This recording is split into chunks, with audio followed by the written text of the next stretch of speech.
hi and That's bye.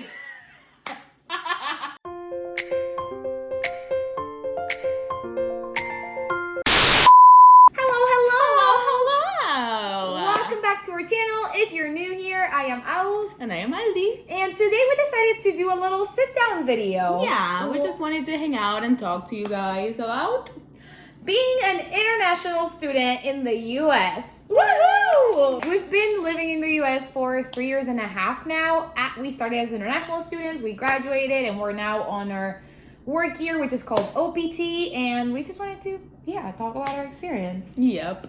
Never know. I remember before coming here, I was scared, so maybe, I don't know, sometimes, you Google stuff. I remember that I did Google things and I saw like a video of one of the classes. But like that confused me a bit more because I didn't understand what was going on. I was like, I don't know what I'm going, like I don't know what's gonna happen. You know when you don't even know what to expect? Yes. Like I can't even daydream about it because I don't know what's gonna happen, It's a good point. So we're just making this video in case it's helpful for anyone. And also unloading. No, I'm kidding. I will say it is a great experience, but it is really difficult at the same time. I think like any experience, leaving home and finding a new place, whether it's close or far away from where you come from, it's always a difficult experience. Yeah. So but shall we begin? Yeah. Do you want to go first? Okay, what was the first one? Line. Perdón. Okay.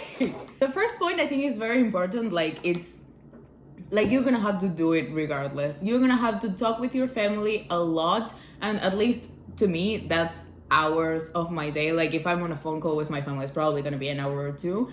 So I think my advice is to like plan them with time and kind of like organize them or like schedule them for when you have like your free time. I don't know, just make sure that you have time to do you and also talk. To so that you can maintain the long distance relationships, because it's not an easy thing. Definitely. Sometimes I even remember like I would set up reminders or write them in my schedule. It is a weird thing to think like, oh, I gotta call my mom. But sometimes you do have many different things to do, and also you have the different times. Like with Argentina, we usually have 5 to 4 hours of difference depending on the time of the year, and you gotta plan for all of that. So it's important, and it's also a little piece of home that you get to experience. So it's really important. Yeah. Yay! Point 2. So point 2 is English. When you're moving to a different country, usually it means if you're gonna go study that you know the language of that country, in this case, English. But with that being said, and hopefully, you have knowledge of grammar and whatever, social, normal, everyday English, that's the difficult part, because when you're in class, nobody's gonna be like, okay, so this is how you flirt, this is how you tell a joke. Nobody teaches you that. So whenever you're with a friend or like a group of people, sometimes you just don't know. Like I remember having conversations with people and somebody would say a joke, and in my mind I was like creating a joke, and by the time I was ready to say it, they were already on to the next conversation. Yeah, it takes a while to translate in your head. Yeah, and it's not even about, it's just like hard to find the words and the fashionable words, or like, I don't know, that's not sounding like a grammar book. Yeah. It is quite hard, but I promise you will get there. You just need to force yourself to talk. And, I think the main thing that affects too is like self-confidence, and that is like makes it get worse because like you don't trust yourself when you talk, so you stop talking, and like that's not good. I would say that just push yourself and like talk, even if you make mistakes. Like people are not gonna make fun of you. I think that's like a fear that one has, but like it doesn't really happen. If they do make fun, just don't be friends with them. That's true. You don't have to hang out with people like that. Yeah. So I think that's it. Just push yourself into like using the language, and you're gonna like feel more comfortable with it. That's great advice. I love it. Yeah, definitely. Just use it. Tell jokes. It'll be fine. And also one thing I'll add to that, sometimes you're in a room full of international students, so you're not the only one. Everyone else is just as scared as you are, so you got this. True. I think this point has like a lot of good things and a lot of bad things. It's the culture shock that I think we talked about this in a different video. For me, what was harder to do was to actually move from Miami to LA, harder than actually from Argentina to Miami.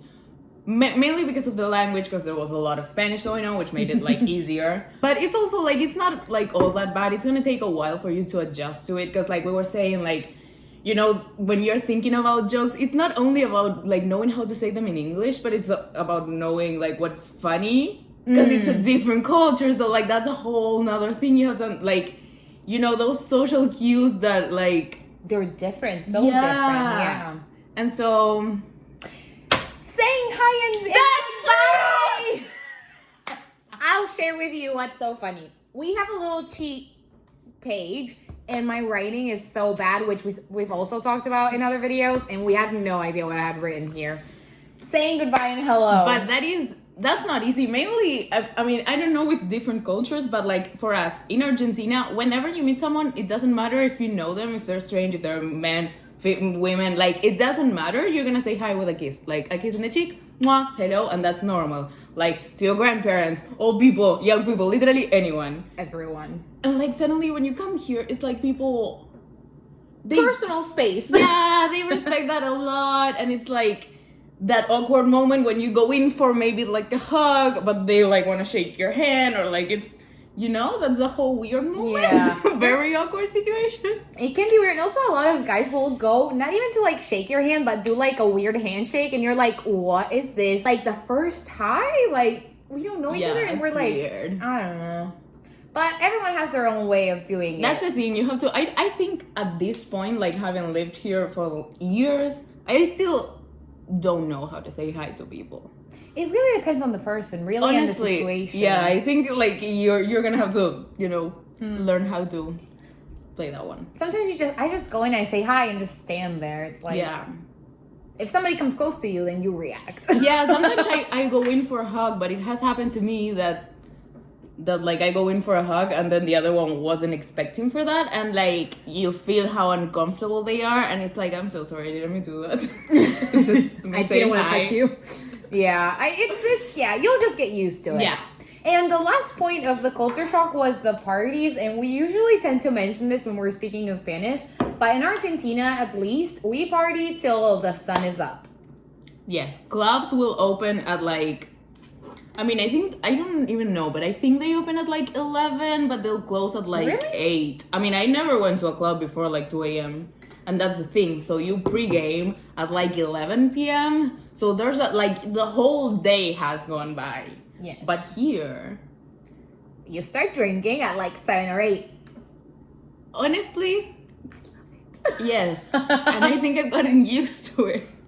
I mean, I think that's the best part. Yeah. Like, because you're in bed by 3 a.m. That's true. That's amazing. And that's as late as it can be. Yeah. I mean, the other day that we went clubbing, what time did the club close? Oh, they turned on the lights at like 1:45. It wasn't even 2. And it opened at like 10, 11, right? Yeah, so it was open for like 3 hours. Yeah, and it was closed super early and we were in bed. I love it. Very early. Can't complain. Honestly, yeah. But it's gonna be hard to go back to like...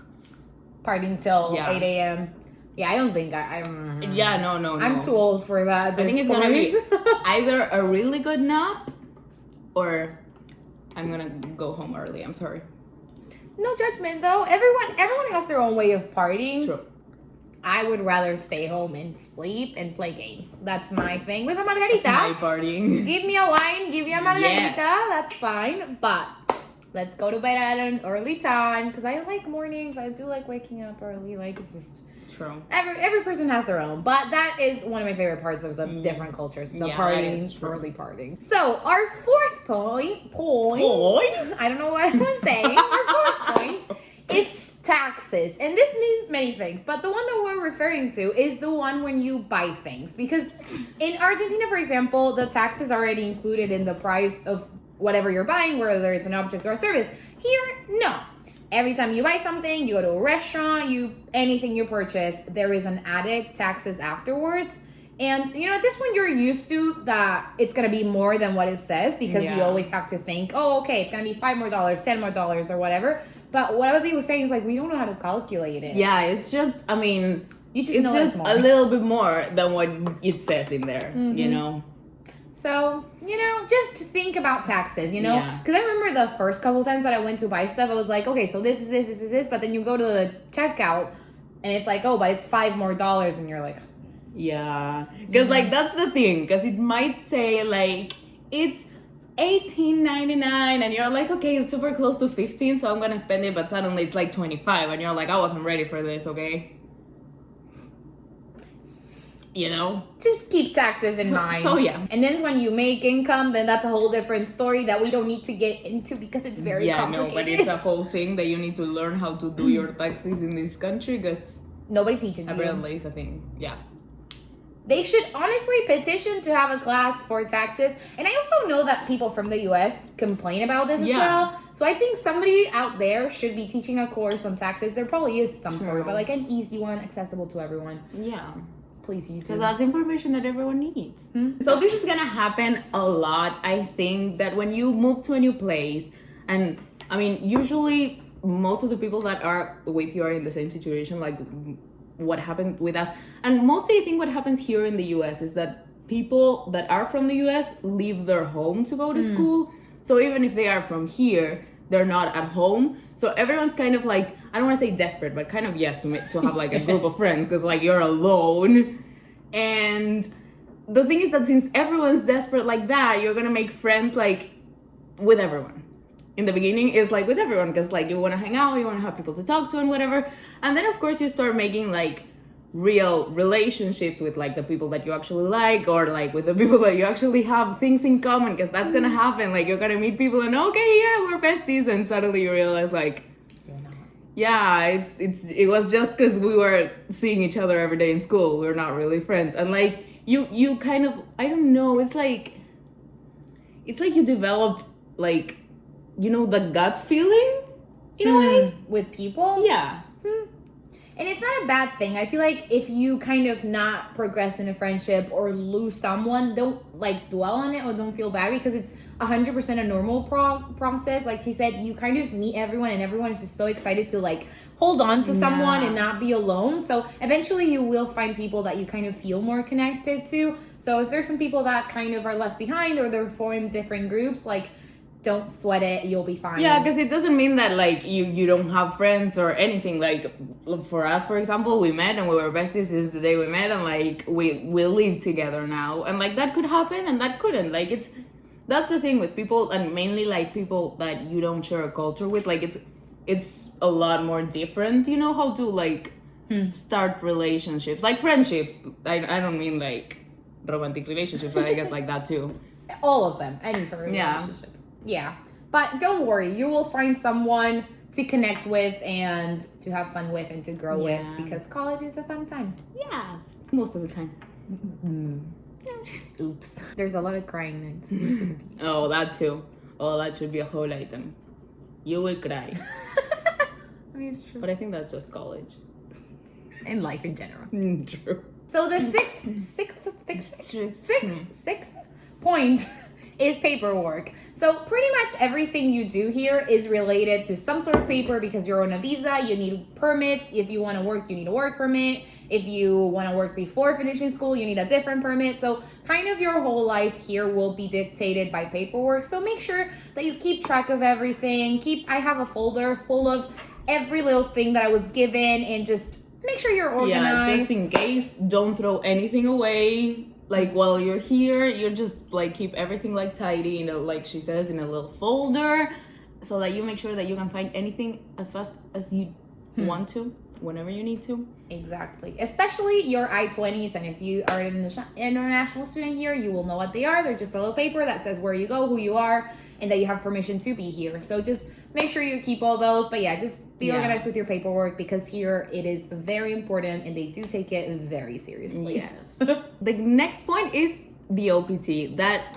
means optional practical training. Yes. And that's the year that you have to actually legally work in what you graduated as, like in the same field.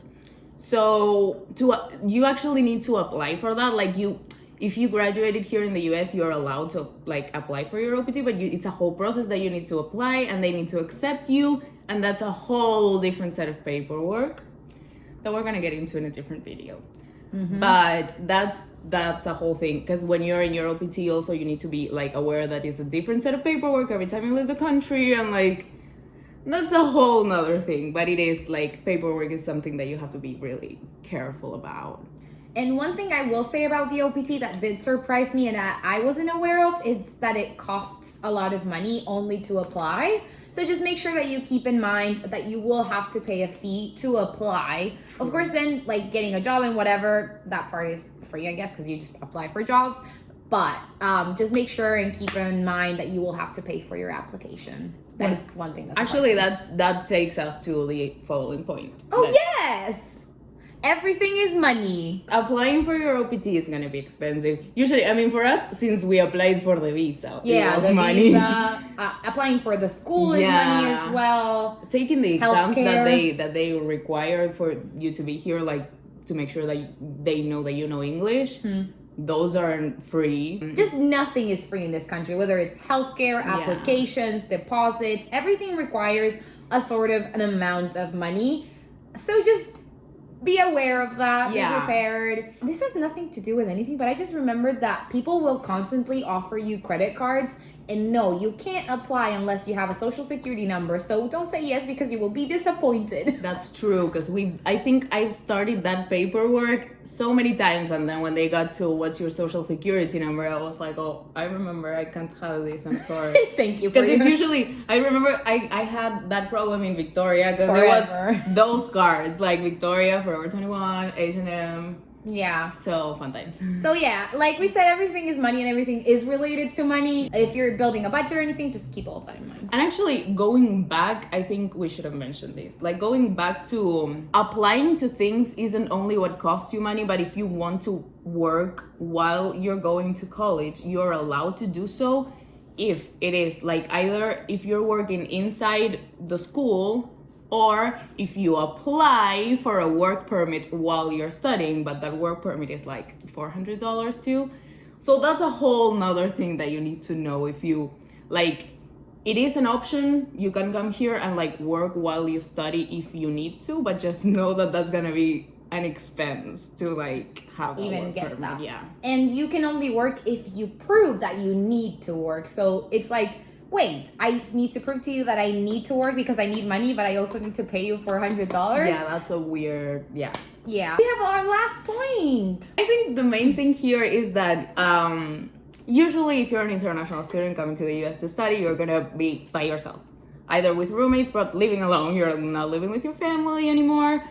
And I think that that's like being able to organize, like when I clean, when I cook, and like giving yourself time to do like these hobbies, like having your own time and like figuring out what you like to do, because you won't have like these schedules where like, oh, my parents call me for dinner's ready. Like there's really no one gonna be like cooking. Usually no one's gonna be there cooking for dinner unless you have a really like nice roommate, but haven't seen that happen yet. Honestly, I love you, but there's no, but we don't cook for each other. No. Like maybe we will be like, oh, do you want to go get something together? But that's as far as it goes. And it's kind of like trying to figure out how you create your own home away from home, your new habits and everything. Because you don't depend on anyone, and no one really depends on you. So it is a good thing, and it can also sometimes feel a bit lonely. So it's kind of trying to find the balance between who you are in this new world and what you want to adopt from your old home.